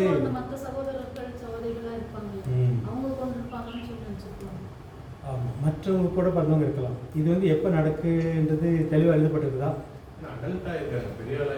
ஆதாமுக்கு வந்து எத்தனை வயசில் இவர் சேர்த்து பிறக்கிறது தான் வயசு வரும்னு நினைக்கிறேன். காயின் ஆபேல் பிறக்கும்போது வயசு எழுதலை. ஆதாம் ஏவாளுக்கு வந்து இத்தனை வயசில், ஆதாம் ஏவாள் 2 பேரும் ஒரே வயசில் தான் இருக்கணும். ஒரே வயசில் இந்த காயினும் ஆபேலும் பிறக்குனது வந்து எந்த வருஷம் எழுதலாம்? ஆனால் சேர்த்து எத்தனை வயசில் பிறப்பாரு? இந்த ஆபேலுக்கு பதில் ஆண்டவர் வந்து இன்னொரு மகனை கொடுத்தான் அப்படின்னு சொல்லி ஏவாள் வந்து சேர்த்து தானே பேர் வைக்கிறது. அவன் பிறக்கும்போது ஆதாமுக்கு எத்தனை வயசு? 135 130 நினைக்கிறேன். ஸோ அதில் நீங்கள் கொஞ்சம் பார்த்துக்கணும். ஸோ இந்த வருஷ கணக்கெல்லாம் நம்ம பார்க்கும்போது ஒருவேளை இடைப்பட்டதில் மற்றவங்க பிறந்திருக்கலாம், அனுதம்பி பிறந்திருக்கலாம். ஒருவேளை ஆதாம் கூட கொலை செய்யணும்னு நினைக்கலாம், ஏண்டா நல்ல பையனை கொண்டுட்டி அப்படின்ற மாதிரி. இதெல்லாம் நம்ம கெஸ்ஸிங் தான். இது வந்து ஒரு நடைமுறைப்படி பார்க்கும்போது அதை பழிக்கு பழி வாங்குறது. இன்றைக்கும் நம்ம பார்க்குறோம், ஒரு வீட்டில் ஒருத்தனை கொண்டுட்டா அந்த குடும்பத்துக்காரங்க இன்னொருத்தனை பழி வாங்குறதுக்கு பார்க்குறாங்க. இது மனுஷிக முறையின்படி ஒருவேளை அந்த குடும்பத்தை சார்ந்த யாரோ ஒருத்தர் காயினை கொல்றதுக்கு தேடலாம் அப்படின்றது. ஆனால் முத்திரை போடுறாங்க, அதுதான் வேற ஒரு பிரச்சனை வருது. ஆண்டவர் சொல்றாரு, உன்னை எவனும் கொல்லாமல் இருக்கிறதுக்காக நான் ஒரு அடையாளத்தை போடுறேன் அப்படின்னாரு. எங்கே போட்டாரு எல்லாம் தெரியல. அது எதை குறிக்குது? நீ எங்கே போய் பழச்சிக்கோ, உனக்கு எப்போ சாவு வருதோ நீ செத்துக்கோ. ஆனால் நீ பண்ண கொலைக்குரிய ரத்த பலி உன் மேலே வராமல் இருக்கிறதுக்கு நான் ஒரு அடையாளத்தை போடுறேன், யாரும் கொல்லாமல் இருக்கிறதுக்கு ஒரு அடையாளத்தை போடுறாரு. அவன் கொஞ்சம் கொஞ்சம் வருஷங்கள் வாழ்ந்து செத்து இப்போ எத்தனை வருஷம் வாழ்ந்தாலும் எழுத காயுடைய காரியம். அது ஏன்? அது என்ன அடையாளம்? இதுதான் ரிச்சர்ட் கேட்ட கேள்வி. ஒருவேளை என்னவா அப்படின்போ வேதத்துக்கு வெளியே இருந்த சோல் இல்லாத மனிதர்கள், ராட்சசர்கள், அந்த மாதிரி மற்றவங்க வந்து கொண்டுருவாங்க அப்படின்ற இடத்துல கேட்டு அது ஆவி உலகத்தை குறித்த பயம் அவனுக்குள்ளே வருது. இப்போ ஆவி உலகத்தில் ஏதோ நடக்குது. இப்போ நீங்கள் தப்பு பண்ண உடனே உங்களை வந்து பழி வாங்கிறதுக்கு உங்களை மனுஷங்க ஒரு பக்கம் இருக்கிறாங்க, ஆனால் ஆவியும் ஒரு பக்கம் உங்களை வந்து பழி வாங்குறதுக்கு நினைக்குது. நீங்கள் ஒரு தப்பு பண்ணிட்டீங்க அப்படின்னா அந்த தப்புக்கு ஒரு பழி வாங்குறதுக்கு இன்றைக்கும் சாத்தானுடைய வேலை அதுதான். நம்ம ஏற்கனவே பார்த்தோம், இயேசு வந்து சிலுவையில் சாகும்போது நம்மளுடைய குற்றப்பத்திரிக்கையே அவன் கையிலேருந்து பறிச்சுக்கிட்டாரு அப்படின்னு சொல்லி பார்க்கணும். அப்போ சாத்தான் கையில் என்ன இருக்குது? ஒவ்வொருத்தர் செஞ்ச தப்புடைய லிஸ்ட் இருக்குது. சாண்டா வச்சுருப்பாங்க. இது bad list. Bad list. Santa Claus. Santa Claus போக வேண்டாம். சரி, இப்போ வந்து சாத்தான் கையில் என்ன இருக்குதுன்னா, நீங்கள் தப்பு பண்ண உடனே நீ இந்த நாள் இந்த டேட்டு இந்த தப்பை நீ பண்ண, இவனுக்கு விரோதமாக பண்ணன்றது லிஸ்ட்டு அவன் கையில் இருக்குது. அதை வச்சுட்டு அவன் என்ன செய்யலாம்? நம்மளை கொல்லலாம், பழிவாங்கலாம், மறைக்கலாம். ஸோ இது ஒரு ஆவிக்குரிய அர்த்தமாக எடுத்துக்கிறோம். ஒருவேளை வந்து ஆவி உலகத்தில் நல்ல ஆவிகள் வந்து இவனை கொல்றதுக்கு தேடல, காயினை கொல்றதுக்கு தேடல. ஆவியுடைய ரத்தம் போய் பழிவாங்க கேட்குது. என் அண்ணன் என்னை கொண்டுட்டான், அவனை பழி வாங்கன்னு சொல்லி ரத்தம் பேசுது. ஆனால் அந்த ரத்தம் பேசுகிறத வச்சுட்டு ஒரு அசுத்தாவிகள் கூட்டம் காயினை கொல்ல பார்க்குது. இதுதான் பயம், அவங்களே ஏற்பட்ட பயம். இந்த அசுத்தாவிடைய கூட்டம் இவனை கொல்ல பார்க்கும்போது இவனுக்கு பயம் வருது. கடவுள்கிட்ட கேட்கும்போது சரியா ஆவிகிட்ட சொல்கிறாரு கொல்லாத, கொல்லாமல் இருக்கிறதுக்கு ஒரு அடையாளத்தை போடுறோம். என்ன அடையாளம்ன்றது நமக்கு தெரியும். வேறு ஏதாவது சந்தேகம் இருக்குதாங்க? ஸோ இயேசு தான் மையப்பொருள்னு பார்க்குறோம் எல்லாத்துலேயும். நம்ம பேச வந்து எதுனா பலி ஏன் செலுத்த ஆரம்பித்தாங்க அப்படின்றது. ஸோ இதுதான் ஆபிரகாம் காலத்துலேயும் வருது. ஆபிரகாமுக்கு வந்து நியமனம் கொடுக்கப்படல, மோசே காலத்தில் தான் நியமங்கள் கொடுக்கப்பட்டுச்சு. இந்த தப்புக்கு இத்தனை ஆடு, இந்த தப்புக்கு மாடு, இந்த சுத்திகரிப்புக்கு இது புறா அப்படின்ற மாதிரி நிறைய நியமங்கள்லாம் எங்கே ஆரம்பிச்சது? மோசே ஆரோன் காலத்தில் தான் ஆரம்பிக்கும். அதுக்கு முன்னாடி தான் ஆபிரகாம் இருக்கிறாரு. ஆபிரகாம் காலத்தில் இதெல்லாம் கொடுக்கப்படல. ஆனால் ஆபிரகாம் பலி செலுத்தினார். ஆபிரகாம் வந்து கூப்பிட்ட உடனே எங்கே போனாலும் இந்த பலி செலுத்துவார். ஒரு புதிய இடத்துக்கு போனாலும் ஒரு பலிபீடத்தை கட்டுவார். அங்கே கட்டி ஒரு நல்ல ஆட்டை பிடிச்சி பலி செலுத்தி ஆண்டவர் வணங்குவார், தொழுது கொள்வார். ஏன் செஞ்சார்? இப்போ இது வந்து ஆரம்பித்தது காயின் ஆபேல்ல. ஆபிரகாமுக்கு அந்த கனெக்ஷன் கிடைக்குது. எப்படி கிடைக்குது? ஏன் கிடைக்குது? ஏன் செஞ்சார்? இப்போ நம்ம எதை பார்க்க வரோம் அப்படின்னா, யூத சமுதாய மத்தியில், இஸ்ரேல் சமுதாயத்தில் வந்து இயேசு ஒரு நல்ல நற்செய்தியாக மாறுறாரு. அதுதான் அந்த கேள்வியில் அதுதான் நம்ம பார்த்துட்ருக்கோம். இப்போ ஆபிரகாம் வந்து பலி செலுத்தும் போது அவருக்குள்ளே என்ன நம்பிக்கை? எதுக்காக வந்து ஒரு இடத்துக்கு போகிறார்? ஆபிரகாமுக்கு 75 வயசு அந்த மாதிரி கூப்பிட்றாரு. உன் இடத்த விட்டுட்டு, உன் நாட்டை விட்டுட்டு நான் காட்டுற நாட்டுக்கு போ அப்படின்றாரு. இவர் வந்த உடனே செய்கிற வேலை இதுதான். அந்த கானானுக்குள்ளே வருவார். வந்தோடனே பல இடங்கள் போகிறாரு. பல இடங்களையும் ஒவ்வொரு இடத்துலையும் போய் பலிபடத்தை கட்டுவார். ஒரு ஆட்டை பிடிச்சி இங்கே வந்து ஆடு வந்துடுது. ஆட்டை பிடிச்சி பலி கொடுத்து ஆண்டோட தொந்து கொள்வார். இது ஏன் செய்கிறார் ஆபிரகாம்? ஆபிரகாமுக்கு இந்த வெளிச்சம் எப்படி கிடச்சிது? அப்படி ஒரு காலகட்டத்தில் தான் வந்து நீ ஆட்டை கொடுக்குறதுக்கு பதில் யாரை கொடுன்றாரு? இல்லை, அவன் மகனை கொடு, ஈசாக்கை கொடுன்றாரு. இந்த பழக்கம் வந்ததுக்கப்புறம் தான் ஆபிரகாமுக்கு ஒரு பழக்கம் வருது. ஸோ ஆபிரகாம் எதை நம்பி இந்த பலி கொடுக்குறாரு? இந்த பலியின் அர்த்தம் என்ன?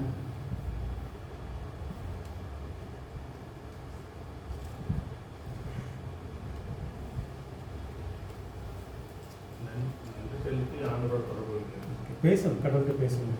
கடவுள் பேசினார், நான் திரும்ப பேசணும். இப்போ நீங்கள் சொன்னீங்க, என் நாட்டுக்கு இந்த நாட்டுக்கு போ, நீங்கள் காட்டுற நாட்டுக்கு வாங்கன்னு சொன்னீங்க.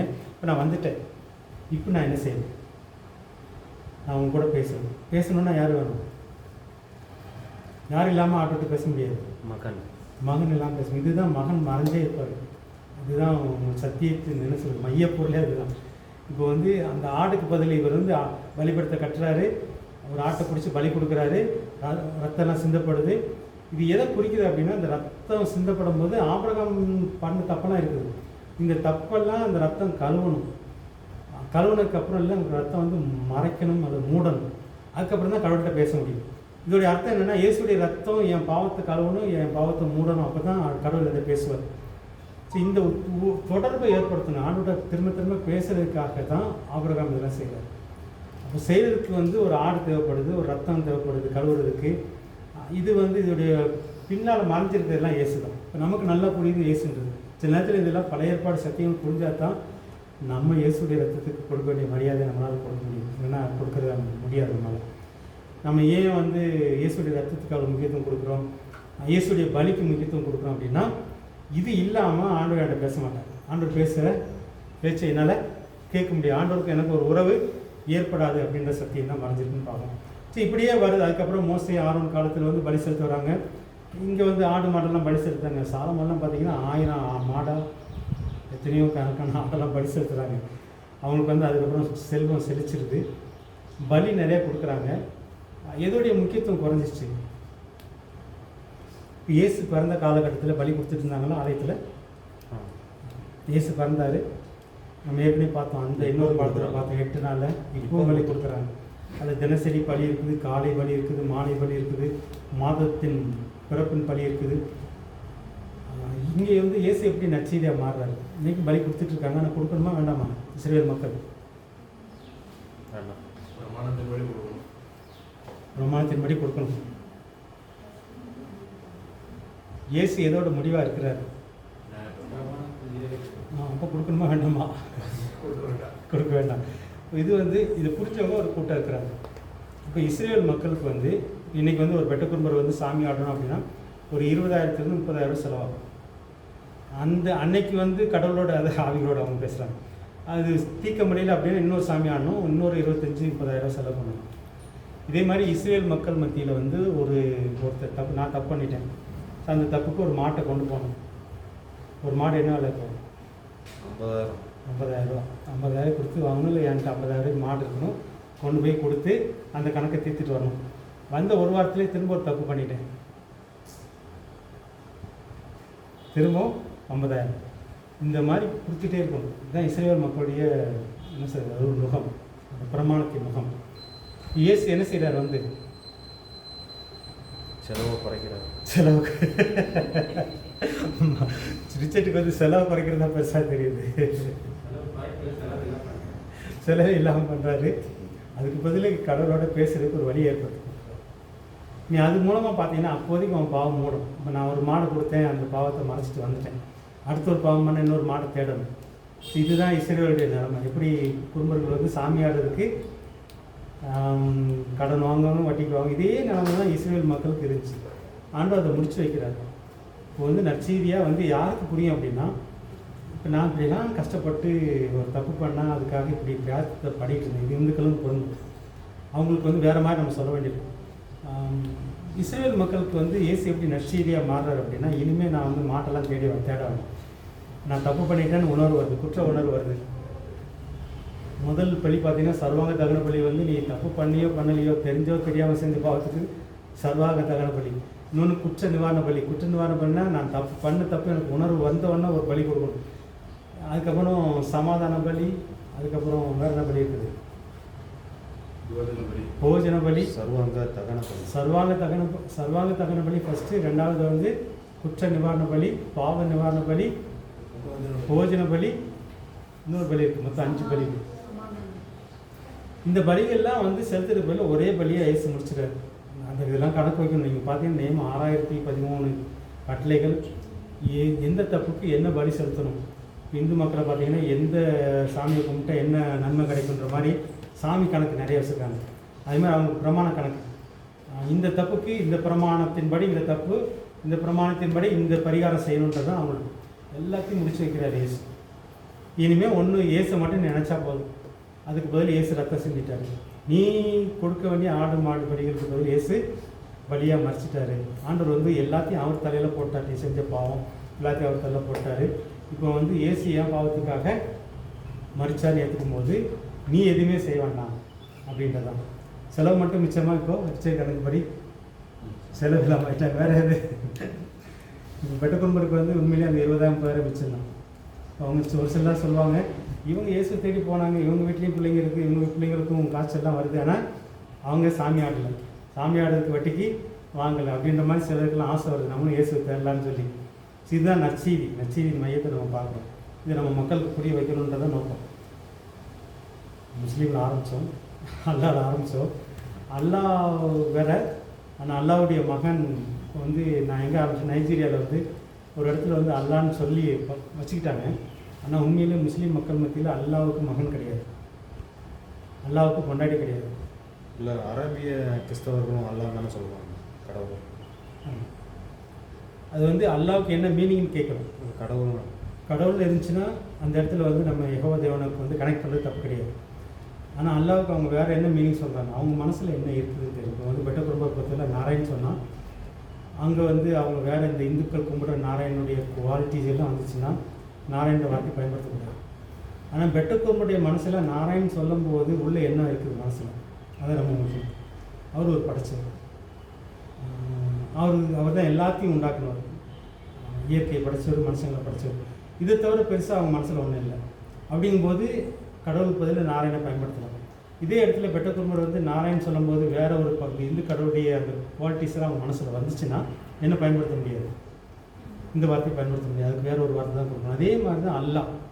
இப்போ அல்லாஹ் நினச்ச உடனே சிலருக்கு வந்து சில கான்செப்ட் வரும். அல்லாஹ்க்கு வந்து கொண்டாடி கிடையாது, அல்லாஹ்வுக்கு புள்ள கிடையாது, அல்லாஹ் வந்து அல்லாஹ் கிட்ட யாரும் பேச முடியாது, அல்லாஹ் வந்து எப்படின்ற மாதிரி நிறைய சொல்லுவாங்க. ஒரு டிஃபால்ட் முஸ்லீம் அவங்களுக்கு வந்து கனெக்ட் பண்ண முடியாது யெகோவா தேவன். ஆனால் அல்லாஹ் வந்து ஒரு கடவுள் தான். இப்போ வந்து ஒரு நைஜீரியாவில் வந்து ஒரு ட்ரைபல் கம்யூனிட்டி வந்து அவங்களுக்கு தெரிஞ்செல்லாம் கடவுள்கிட்ட பேர் அல்லான்னு தான் தெரிஞ்சிருக்கு. யாருன்னு கேட்டால் அவர் தான் எல்லாத்தையும் படைச்சவர், அவர் தான் நம்மளாம் படைச்சவர், அதுக்கு தவிர வேறு ஒன்றும் அவங்க மனசில் வரல. அப்படிங்கும்போது அல்லாவை பயன்படுத்துறது தப்பில்லை. இது வந்து டிரான்ஸ்லேஷன் மற்ற காரியம் போகுது. ஆனால் முஸ்லீம் மக்களுக்கு வந்து நம்ம கனெக்ட் பண்ணும்போது அல்லாஹ் கூட பேசலாம். அல்லாஹ் வந்து நீங்கள் பிதாவை ஏற்றுக்கிட்டீங்கன்னா, இந்த பிதாவுக்கும் அல்லாஹ்வுக்கும் வித்தியாசம் என்ன அப்படின்னா, அல்லாஹ் கூட பேச முடியாது, ஆனால் பிதா கூட பேசலாம். ஆனால் பேசுறதுக்கு யார் வழி? மகன் தான் வழி. மகன் இல்லாமல் பிதாட்ட போக முடியாது. மகனை வந்து பழைய ஏற்பாட்டில் இப்படியெல்லாம் ஆண்டவர் வெளிப்படுத்தியிருக்கிறார். இப்போ வந்து தியானி பேசும்போது ஆபிரகாம்லாம் கனெக்ட் பண்ணார். ஆபிரகாம்லாம் கனெக்ட் பண்ணும்போது இந்த பலியெல்லாம் கனெக்ட் பண்ணி அந்த இயேசு மறைஞ்சிருக்கிறார். ஒரு இடத்துல வந்து அவர் மகனை பலி செலுத்த கேட்குறாரு. அங்கே வந்து அவங்க இப்ராஹிம்னு சொல்லுவாங்க, ஆனால் பலி செலுத்த போன ஈசாக்கு, அதையும் மாற்றிடுவாங்க அவங்க. அப்போ ஈசாக்குக்கு பதில் அங்கே யார் பலி செலுத்தப்பட்டார்? ஒரு ஆட்டுக்குட்டி. அதனால தான் இயேசு சொல்வார், ஆபிரகாம் என்னை பார்த்தான், அவன் பார்த்து சந்தோஷப்பட்டான்னு சொல்லுவார். எதை சொல்கிறார் இயேசு பூமியில் வந்து இருக்கும்போது ஆபிரகாம் பற்றி பேசுவார். நீ என்ன ஆபிரகாமோட பெரிய ஆளான்னு சொல்லி யூத தலைவர்கள் கேட்பாங்க. அப்போ இயேசு என்ன சொல்வார்னா, ஆமாம் ஆபிரகாம் என்னை பார்த்துருக்குறான், ஆபிரகாம் என்னை பார்த்து சந்தோஷப்பட்டிருக்கான். எதை சொல்கிறார் இயேசு? அன்னைக்கு ஈசாக்கை வந்து பழி செலுத்த போகும்போது கத்திய வை வெட்டாது அப்படின்னு சொன்னது பிதா. ஆனால் அவனை அவுழ்த்து விட்டாச்சு ஈசாக்கை. ஒரு ஆட்டுக்குட்டி முள்ளில் சிக்கியிருக்குது, அதை பிடிச்சிட்டு வந்து பலி செலுத்துன்னு ஆண்டவர் சொல்கிறாரு. அது யார்? இயேசு. அங்கே அந்த ஆட்டுக்குட்டியை ஆபிரகாம் பார்க்குறான் பாருங்க, இயேசுவை தான் பார்க்குறாங்க, ரொம்ப கிடையாது. இதைத்தான் இயேசு சொல்கிறது, ஆபிரகாம் என்னை பார்த்தா சந்தோஷப்பட்டேன். ஏன் சந்தோஷம் வந்துச்சு? என் மகன் சாகிற இடத்துல இந்த ஆட்டுக்குட்டி கிடச்சிது. சும்மாலாம் போக முடியாதுங்க. என் மகனை வெட்டி பலி கொடுத்துருக்கணும், அதுக்கு பதில் இப்போ ஒரு ஆட்டுக்குட்டியை கொடுத்து நம்ம அதுக்கு பதில் இயேசு செத்தார். இந்த இயேசு வந்து மறைமுகமாக பழைய ஏற்பாட்டில் வந்துகிட்டே இருக்கும். நம்ம காயின் ஆபேலில் பார்த்தோம், அதே மாதிரி ஆபிரகாம்லேயும் வந்து இயேசு இருக்கிறார். இயேசு வந்து ஆட்டுக்குட்டியாக இருக்கிறார், ஆபிரகாமுக்கு வந்து சந்தோஷப்படுத்தின ஆட்டுக்குட்டி.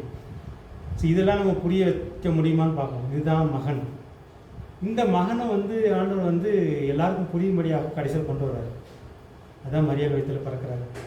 இதை மகனை புரிய வைக்கிறது தான் விசேஷம். அதே மாதிரி அவங்ககிட்ட ஒரு கான்செப்ட் இருக்குது, என்னென்னா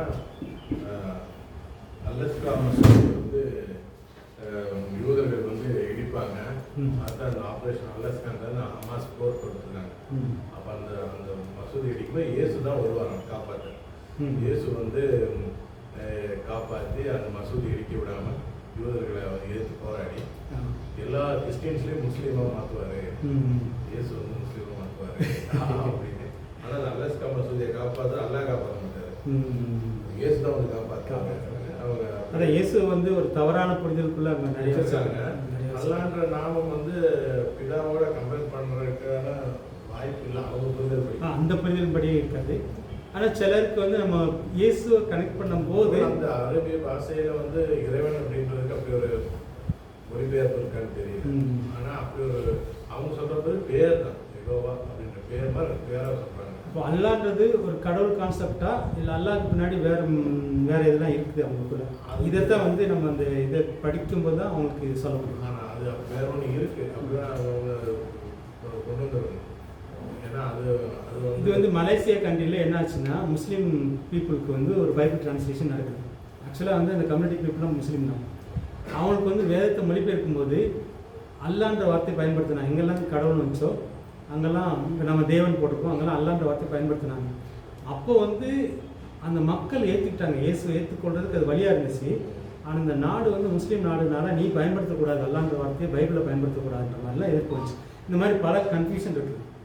நம்ம இது எங்கே பயன்படுத்தணும் எங்கே பயன்படுத்தக்கூடாது அப்படின்றதுலாம் இருக்குது. ஆனால் நம்ம இப்போ முக்கியப்படுத்துறதெல்லாம் மையம் வந்து இயேசு தான். சுவிசேஷத்தின் மைய பொருள் இயேசு தான். இப்போ இயேசுவை நீங்கள் புரிய வச்சுட்டீங்க அப்படின்னா சுவிசேஷம் புரிஞ்சிச்சுன்னா கடவுள் சொல்ல வர்ற நற்செய்தி புரிஞ்சிச்சு. அது ஒவ்வொருத்தருக்கும் இப்போ குடும்பத்துக்கு வந்து தலன்.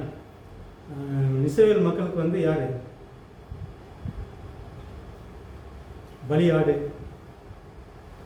பூசாரி. அங்கே பார்த்தீங்கன்னா ஒரு தலைமை பூசாரி முக்கியம். அங்கே வருஷத்துக்கு ஒருத்தர் ஒரு தலைமை பூசாரி, பிரதான ஆசாரின்னு சொல்கிறோம்.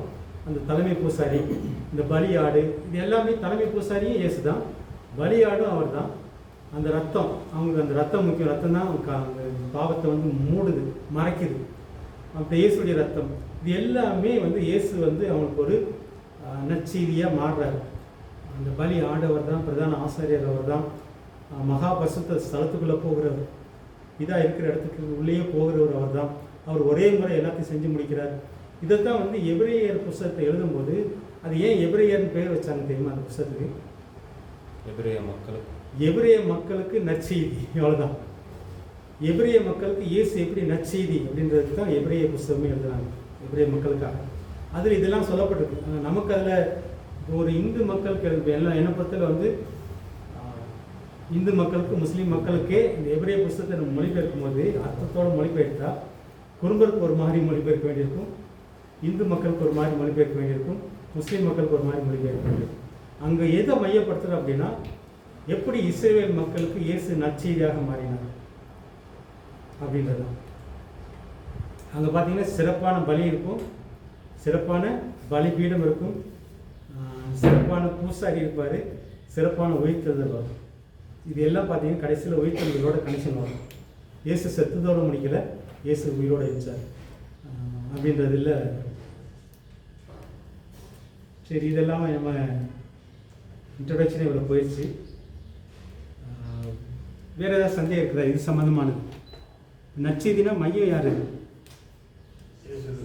இயேசு தான் மையம். இயேசுவை புரிய வைக்கிறதுக்கு தான் நம்ம எல்லோரும் பாடுபடுறோம். இல்லை வெள்ளக்காரன் கடவுளை சொல்லி கொடுத்து பணம் வாங்குறதுக்கு இல்லை. நம்ம பிரயாசம் எல்லாமே இயேசுவை, எனக்கு இயேசு புரிஞ்சிருச்சு, இயேசு புரிஞ்சதுனால என் வாழ்க்கை நல்லா இருக்கு, அதனால் நீ உங்களுக்கு இன்னொருத்தவங்களுக்கு இயேசு புரிய வைக்கணும். இது வந்து ஒவ்வொருத்தரோட நம்ம போராட வேண்டும். ஸோ இந்த மாதிரி சுவிசேஷம் அறிவித்தல்ன்றது வந்து இயேசு மையப்படுத்துறது தான். இதில் ஏதாவது சந்தேகம் இருக்குதா? ஓகே, நம்ம ஏற்கனவே பார்த்தது தான், அறிமுகம் பார்த்துட்டோம். சுவிசேஷம் அறிவித்தல் என்றால் என்ன அப்படின்னு பார்த்தீங்கன்னா போரில் பெற்ற வெற்றியை அறிவித்தல். கடைசியாக தான் இயேசு வந்து எப்படி அந்த உரிமையை வந்து மனுஷன் இழந்து போன உரிமையை திரும்ப சாத்தான்கிட்டேருந்து பிடுங்கி நம்ம கையில் கொடுக்கறது தான் போரில் பெற்ற வெற்றின்னு பார்க்குறோம். இழந்து போன உறவு நம்ம ஏற்கனவே பார்த்தோம், அப்பா பிள்ளைன்ற உறவு.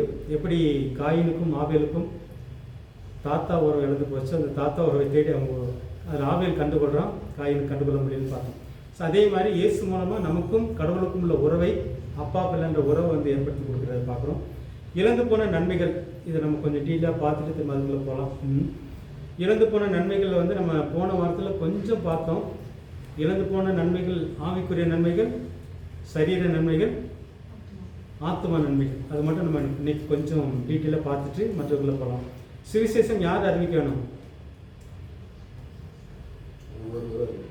எல்லாரும் அறிவிக்கணும். யாருக்கு அறிவிக்கணும்? எல்லாரும் அறிவிக்கணும். இதில் முக்கியமாக நம்ம பார்த்தது என்னென்னா, வெளிச்சம் கிடச்சிருச்சு. நம்ம ஒரு காலத்தில் இருளாக இருந்தோம். இருள் எதை குறிக்குது?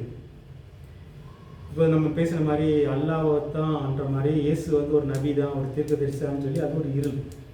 அந்த உண்மை அவங்களுக்கு கிடைக்காத வரைக்கும் அதில் இருப்பாங்க. அதே மாதிரி இந்துக்களை பார்த்தீங்கன்னா அவங்களுக்கும் இருள் இருக்குது. கிறிஸ்தவத்திலே நிறைய இருள், மத சம்மந்தமாக வந்து இயேசு கும்பிட்றவங்க இருக்கிறாங்க, அவங்களுமே இருளுக்குள்ள இருக்கிறாங்க. இந்த வெளிச்சம் எப்படி கிடைக்குதுன்னா, இயேசு யாருன்னு புரிஞ்சுக்கிறேன். இயேசு யாருன்னு புரிஞ்சுக்கிறது தான் நமக்கு கிடைக்கிற வெளிச்சம்னு சொல்லி பார்க்குறோம். இப்போ எனக்கு வந்து இயேசு யாருன்றது புரிஞ்சிச்சு. அதனால தான் நான் வந்து குறும்பருக்கு அந்த இயேசுவை சொல்லிக் கொடுக்கணும்னு வர்றேன். நான் எங்கள் ஊர் சங்கரமோயில் பக்கம் ஒரு கோழிக்கணும்னு ஒரு கிராமம். அங்கேருந்து ஆண்டவர் என்னை போக சொல்கிறார். ஏன் போக சொல்கிறார் அப்படின்னா, எனக்கு இயேசு யாருன்னு புரிஞ்சதுனால என் வாழ்க்கை நல்லா ஆயிடுச்சு. என் வாழ்க்கை ஒரு மாதிரி இருந்துச்சு, ரொம்ப சாவுக்கு நேரம், மரணத்துக்கு நேரம், அழிவுக்கு நேரம் போயிட்டு இருந்த வாழ்க்கை. ஆனால் இயேசு யாருன்னு புரிஞ்சவொன்னு எனக்கு வெளிச்சம் கிடச்சிருது. இந்த வெளிச்சத்தை யார் கொடுக்கணும்? ஆண்டவர் அனுப்புகிறாரு, குறும்பர்களுக்கு கொடுக்கணும் அப்படின்னு சொல்லி அனுப்புகிறாரு. ஸோ இதுதான் நான் வெளிச்சத்தை பெற்றுக்கொண்டேன். நான் வெளிச்சம் பெற்றுக்கொண்டேன்றது வேற ஒன்றும் இல்லை, இயேசு யாரும் புரிஞ்சுக்கிறது. சிலருக்கு வந்து கொஞ்சம் புரிஞ்சுக்கும், இந்த இயேசு வந்து புரிஞ்சுக்கிறது வந்து அளவு நிறையா இருக்குது. ஓரளவுக்கு புரிஞ்சிச்சு அப்படின்னா இதுக்கப்புறம் நான் இயேசுவை நம்பினா பொழைச்சிக்கலாம் அப்படின்னு எனக்கு வந்து தோணுது. அது மற்றவங்க சொல்கிறது தான். இந்த வெளிச்சம் பெற்றவர்கள் வெளிச்சம் பெறாதவர்களுக்கு சொல்லிக் கொடுக்கணும். சுவிசேஷம் யார் அறிவிக்க வேண்டும்? வெளிச்சம் பெற்றவர்கள். வெளிச்சம் பெற்றவங்க யார்? இயேசு யாருன்னு புரிஞ்சுக்கிட்டவங்க. இல்லை ஞானஸ்நானம் எடுத்தவங்க மட்டும் கிடையாது. சிலர் வெள்ளக்கார காசுக்காக ஞானஸ்நானம் எடுக்கிறவங்க இருக்கிறாங்க. சிலர் வந்து நல்ல புது ட்ரெஸ்ஸு கிடைக்கிறதுக்கு ஞானஸ்நானம் எடுக்கிறவங்க இருக்காங்க. கர்நாடகா பக்கத்தில் போய் கேட்கும்போது ஒரு சிஸ்டர் ஞானஸ்நானம் எடுத்தாங்க. நீ எதுக்கு ஞானஸ்நானம் எடுத்து எப்படி எடுத்துன்னு கேட்கும்போது, எனக்கு இப்படி ஒரு வியாதி இருந்துச்சு, ஞானஸ்நானம் எடுத்தால் வியாதி மாறிடுன்னு சொன்னார் பாஸ்ட்டு, அதனால் எடுத்தேன். இயேசு புரிஞ்சுருக்காங்களா அவங்க? ஞானஸ்நானம் யாரும் கொடுக்கணும்? போ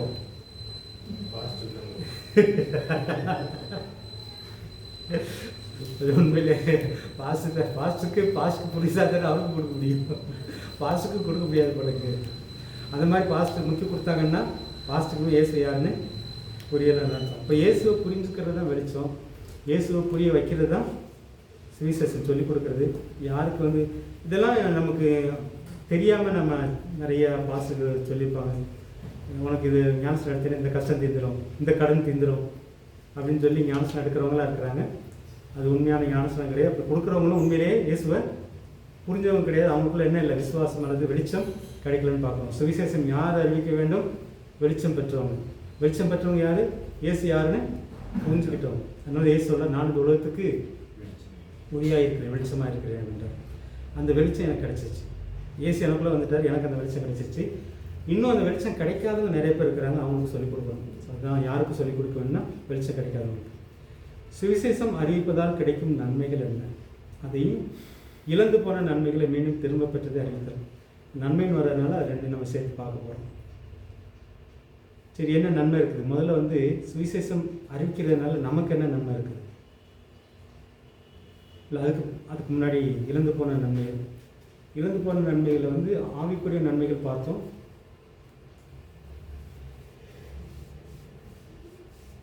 ஏன் ஆவி சரீரம் பிரித்து பார்க்குறோம்?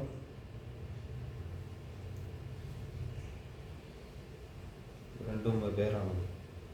ஓகே, இதை நம்ம போன வாரத்தில் பார்த்தோடைய சுருக்கம் போன வாரத்தில் வராதவங்களுக்காக நம்ம திரும்ப ரிவைஸ் பண்ணிடலாம். ஆவிக்குரிய நன்மைகள், ஆத்மாவுக்குரிய நன்மைகள்,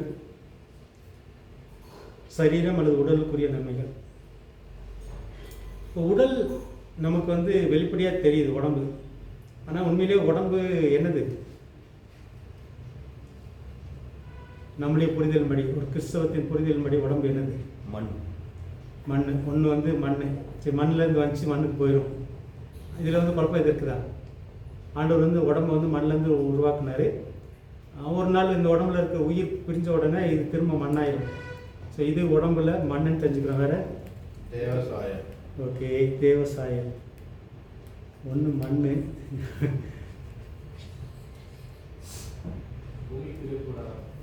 மண், அப்புறம்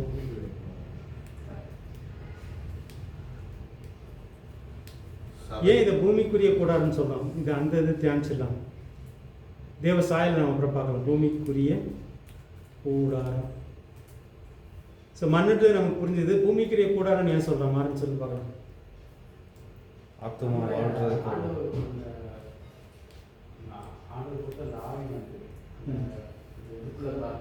நம்ம ஆவியும் ஆத்மாவும் வாழ்றதுக்குரிய வீடு தான் இந்த உடம்பு. ஆனால் உண்மையிலே மனுஷன் யார் உடம்பு கிடையாது. உள்ளே இருக்கிற ஆவியும் ஆத்மா தான். இப்போ நம்ம ஏன் இப்போ புரிஞ்சுக்கிறோம் அப்படி, இந்த இது ரொம்ப முக்கியம். இது மண்ணிலேருந்து வந்துச்சு, செத்தவொன்னே மண்ணுக்குள்ளே போயிடும். மண்ணுக்குள்ளே போயிட்டா மனசு வாழ்க்கை முடிஞ்சிருதா? முடிஞ்சிருச்சு அப்படின்னா மண்ணு தான், இந்த உடம்பு தான் வாழ்க்கை. ஆனால் முடியலை. ஏன் முடியலை? இப்போ உள்ளேருந்து உள்ளான மனுஷன் வெளியில் போகிறான். அவன் எங்கே போகிறான்றது நம்ம அதுக்கப்புறம் பார்க்க போகிறோம். உள்ளே இருக்கிற ஆவியும் ஆத்மாவும் வெளியில் போகுது அப்படின்றோம். அதனால தான் இது வந்து கூடாரன்னு சொல்கிறோம். கூடாரம் புரிஞ்சுக்கிறதா? கூடாரன்னா வேற உள்ள வீடு. ஏன் கூடாரன்னு சொல்கிறேன்? டெம்பரவரி வீடு. நம்ம ஏற்கனவே பார்த்தோம், லூசிபருக்கு ஒரு வாசஸ்தலத்தை கொடுத்துருந்தார் ஆண்டவர். நீ இந்த இடம்லாம் நீ சுற்றி தெரியலாம், இங்கெல்லாம் இப்படி இருக்கலாம், இதெல்லாம் நீ வச்சுக்கலாம் அப்படின்ற மாதிரி ஒரு இடத்த லூசிபர் கொடுத்தாரு. அந்த ஸ்தானத்தை இழந்து போனான்னு சொல்லி பார்க்கணும். இழந்து போய் பூமியில் வந்து அவனுக்கு ஒரு இடத்த தேடலாம். இப்போ இந்த ஆவி ஆத்மா வந்து இந்த கூடாரத்துக்குள்ள இல்லை அப்படின்னா நம்ம தங்களுக்கு ஏதோ தேடுவோம். நம்ம உடம்புல இருந்து ஒரு ஆத்மாவும் ஆவியும் பிரியுதுன்னு வச்சுக்கோங்களேன். பிரிஞ்ச உடனே நம்ம எங்கே போய் தங்க போகிறோம்? தேடுதல் இருக்கு. புரியுதா அவங்களுக்கு? அதனால இது கூடாரன்றோம். இது முழுசாக மனுஷன் கிடையாது. உடம்பு வந்து முழுசாக மனுஷன் கிடையாது. முழுசாக மனுஷனாக இருந்தா அப்படின்னா செத்தவொன்னே எல்லாம் முடிஞ்சு. ஆனால் செத்ததுக்கப்புறம் உள்ளே இருக்கிற ஆவியும் ஆத்மாவும் அடுத்து எங்கே போய் இருக்க போகிறோம் அப்படின்ற மாதிரி ஒரு தேடுதலுக்குள்ளே போகிறோம். இதனால தான் இது கூடாரன்னு சொல்கிறோம். கூடாரன்றது வந்து டெம்பரரி ஹவுஸ்.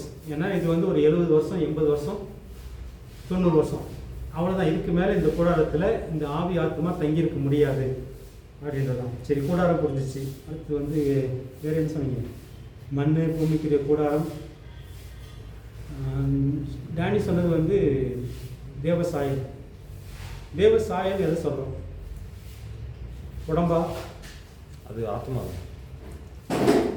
தேவசாயல் உடம்புக்கு சேருமா? உடம்புக்கு சேராதா? இப்போ ரிச்சர்ட் சொல்கிறது வந்து ஆவி ஆத்மாவுக்கு தான் சேரும் தேவசாயல். மூணு சேர்த்து. அப்படின்னா இங்கே உடம்பு சம்மந்தப்பட்ட தேவசாயல் நம்ம எதை புரிஞ்சுக்கிறோம்? ஸ்ட்ரக்சர். தேவதூதர்கள் அந்த ஸ்ட்ரக்சரில் தானே வெளிப்பட்டிருக்காங்க. ஓகே. தேவதூருக்கு உடம்பு இல்லாமா? ஆனால் ஸ்ட்ரக்சரில் வெளிப்பட்டிருக்காங்க. இப்போ தேவதூருக்கு உடம்பு இல்லை, அவங்களும் தேவ சாயல படைக்கப்பட்டவங்க. தேவதூருக்கு வந்து தேவ சாயல படைக்கப்பட்டிருக்காங்களா? சாயல் ரூபம் அப்படின்றது தான் ஒன்று தான், ஒரே ரூபம். சாயல் ரூபம்னு ஒன்றா வச்சுக்கலாம். இப்போ மனுஷங்களை படைக்கும்போது அவருடைய சாயலை படைச்சாரு. ஆனால் தேவதூரில் படைக்கும்போது அவருடைய சாயலை படைச்சாரா? இல்லை. தேவதூதர்களும் சற்று சிறியவனாய் அப்படின்னு ஒரு வசனம் இருக்கு. அது எதை குறிக்குது? சிறியவன் எதை குறிக்குது? தமிழில் தானே சற்று சிறியவன், ஆங்கிலத்தில் அப்படி இல்லையே. எப்படி இருக்கு? ஒரே மாதிரி தானே. காட் அது வந்து மகிமையில் கொஞ்சம் குறைஞ்சவனான்னு தான் இருக்கும். அந்த இப்போ அந்த சாயம் சொல்லி பார்க்கணும்ல. காடுக்கு வந்து கேபிட்டல் ஜி போட்டிருக்காங்க. லைக் காட்ன்ற மாதிரி ஸ்மால் ஜியில் போட்டு மென்ஷன் பண்ணியிருக்காங்க. ஓகே. ராஜ்யத்தின் புத்திரர்கள். அப்போ நம்மள வந்து அவரோட ஆளுகையை அந்த பூமியில் நிலநாட்டுதல் பிரச்சனை. இங்கே வந்து எதை குறிக்குது? அந்த சற்று சிறியோட எதை குறிக்குது அப்படின்னா, தேவதூர்களுக்கு மரணம் இல்லை, மனுஷங்களுக்கு மரணம் வந்துருச்சு. இதுதான் சற்று சிறிய. இந்த வந்து மகிமையில் கொஞ்சம் குறைவு ஏன் வருது அப்படின்னா, தேவதூர்களுக்கு வந்து சாவு கிடையாது, சரீர சாவுன்னு சொல்லலாம். ஆனால் மனுஷங்களுக்கு வந்து உடம்புல அந்த மரணம் வந்ததுனால சற்று சிறிய வருது அப்படின்னாலும் அர்த்தம். சரி, டீ குடிச்சிட்டு பார்க்கலாம். 10 நிமிஷம் பிரேக் எடுத்துக்கலாம். மண்டை சூடாகுதா? ஆவி ஆத்மா சரீரத்துக்கு வந்து தியானிக்கும் போது கொஞ்சம் கஷ்டம்தான். ஆனால் நீங்கள் நல்ல கவனம் செலுத்துனீங்கன்னா நிறைய சத்தியங்களை புரிஞ்சுக்கலாம்.